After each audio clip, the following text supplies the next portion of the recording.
Further remarks, the gentleman from the 14th, Representative Corry. Thank you, Madam Speaker. A couple things I want to address today, but I want to start off with some issues that were brought up today that I think we need to look at further. First of all, aviation fuel is exempted in this bill.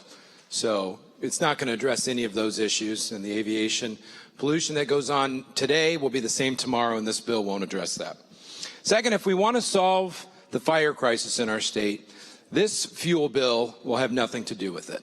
We need to have a fuel bill that addresses managing our forests and our forest lands. We need to get rid of that fuel. We need to have timber harvesting. We need to have management and growth and planting, reproduction. We need to address those across our state. We're not doing that now.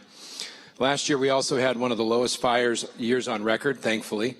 But this bill won't fix that if we have another bad year. But managing our timberlands, allowing them to be cut and replanted will, and it will help us move forward.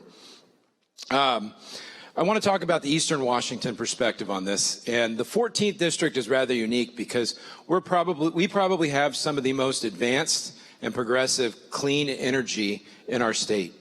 We have solar projects, we have wind, we actually have pumped storage coming into our district. We're leading the way for Washington. We also have dams, clean batteries that help support Eastern and Western Washington. The people in my district don't want a handout. They love the work they do. They're out there for a reason. People choose to live where we're at, and people choose to work in the industry we're in. They love to brag about the fact that they feed America's families. They're very happy about that, and I support them. And as a representative of the 14th District, it's important for me to make sure that I express, our opposition to this bill and why it's going to hurt them. Madam Speaker, you walked through my city when we met in the interim. You saw where we live. We live in a pretty rural area. We've got a nice core there, but a lot of the places that my constituents work at are 20, 30, 40, 50 miles away. That's life in rural Washington. And those aren't the highest paid jobs. They're not high-tech jobs. They're not a job you can hop on a bus, take a train or a shuttle or even an Uber to get to. These are jobs that require people to have their own transportation and to pay fuel costs. And it's going to hurt them. And not only is it going to hurt them directly, but it's going to hurt them indirectly when we start losing jobs because our farmers and ranchers can't afford to keep operating. We've heard from a variety of people this week and last week telling us how this will negatively impact their business. This will hurt our employers, this will hurt our employees, it'll hurt our way of life.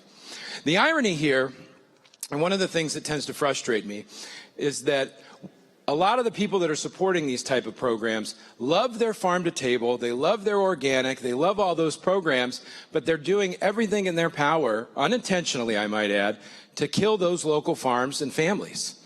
They're putting us out of business. We can't provide what our citizens want if you won't work with us to help make sure we have the ability to continue to produce those. And I know this because whenever I go to Bellevue or Seattle, I love seeing all the organic restaurants and the microgreens and everything was, sourced within 150 miles of here or all in Washington. And that's a good thing. So why not figure out a way to make us continue that? Why not work with us so that we can give you your organic apples, the hops for your beers, the grapes for your wine, blueberries, potatoes, onions, cherries, pears. These are all great things that have made Washington a great place to live, work, and raise a family. They make our economy strong. Before there was Amazon, before there was Boeing, before there was Nintendo, before there was Microsoft, there was the Washington farmer. There was the Washington rancher. People came west because they knew there were opportunities. There were great lands to raise a family in, to start a farm, to earn a living. And it's still that way on our side of the state. Someone earlier mentioned One Washington. And I have spent a lot of time in conversation with my constituents who come to me frustrated about Olympia and come to me frustrated because they don't feel like their voice is heard here or that their concerns are heard here or their needs are met here. And I defend Olympia a lot. I tell them that we are one Washington, that we work together on a variety of issues, and that we're trying to come together for the betterment of our entire state. But with a bill like this, it's becoming harder and harder to make that argument. It's harder for me to face my constituents and say they care about your needs when we're doing everything in our power here to ruin our way of life over there. And that frustrates me because I do believe that everybody in this body cares for our state. And so when we craft legislation like this that only takes in one side, it doesn't work for one Washington. It doesn't work for the rest of the state. And we want to be part of that solution. We are part of that solution. As I mentioned previously, we're leading the way with energy. We have more windmills, more solar farms. As I mentioned, we're doing pump hydro. We're doing the things. We have methane reduction and fuel reduction in Klickitat County. We're on the leading edge of this. We want to partner. We're not standing up here today saying no because we don't want to be part of the solution, but we want to be part of a solution that works for everybody. Today, this doesn't work for everybody, and it's going to hurt us. And I'm afraid that we're doing this with, grand notions of what the outcome will be, But I don't think that's what's going to happen. I think we've seen the crisis that's developed in California since the implementation of this. They want to go back on this. So why would we step into something that is already not working in other states? We have a variety of other states around here that we compete with currently for our crops and all of our the things we produce in this state.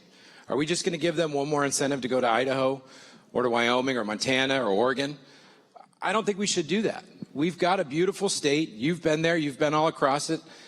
Let's protect that. Let's protect our rural way of living. It's a valid way to live. It provides our needs in our communities, across our cities, our counties, and our state. We've got a lot to be proud of here, and I want to work with whoever to make this state as good as it can be. This bill doesn't do that. So before we vote yes, let's make sure we understand what we're voting for and know that some of these issues that we're claiming to address, whether it's fires or aviation, we're not going to address those with this bill. And we're going to make it harder for low-income people in our state to earn a living, to keep their home, to feed their families. And that's not what we want. We are spending millions of dollars in this state right now trying to help with affordable housing, behavioral health, keeping people in their homes. What is this going to do? It's going to exacerbate that problem. Let's not do that. Vote no. Let's go back to the table and figure out a way that this will work for all of Washington. Thank you, Madam Speaker.